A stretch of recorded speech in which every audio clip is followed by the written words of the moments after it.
Well, celiac disease is a chronic autoimmune disease.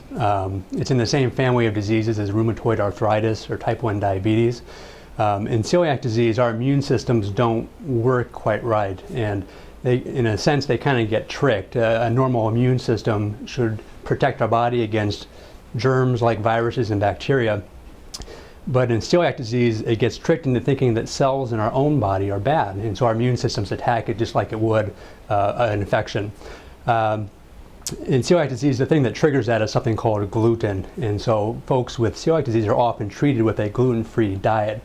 Gluten is a protein that's found in wheat, barley, and rye, and it acts as the trigger for the autoimmune process that creates so many of the symptoms that folks with celiac disease have. That process usually starts with a simple blood test, and that's something that just about any doctor at this point can order.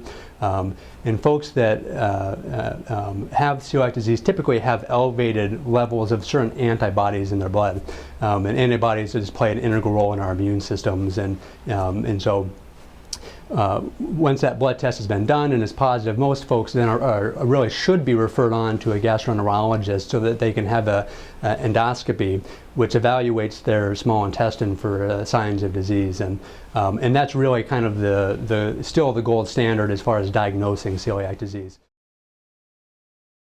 Physicians are getting better at diagnosing it, but there have been a number of studies that have looked at that, and in fact there are more people who are developing it, and the rates of celiac disease have gone up quite a bit. The market for gluten-free foods has grown exponentially, but I think in part that's because there's a lot of folks aside from celiacs who have decided to try a gluten-free diet for other reasons.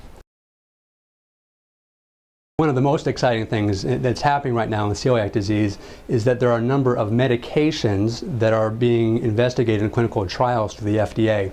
I mean, the gluten-free diet's been the only treatment for celiac disease for the better part of the past 60 years. And most folks, when they're diagnosed, the first question they often have is, when's the pill coming out? When is the medical community going to produce some other form of treatment for this? And we're getting closer than ever before in doing that. And I suspect that there will be some other treatment options that come out over the next few years.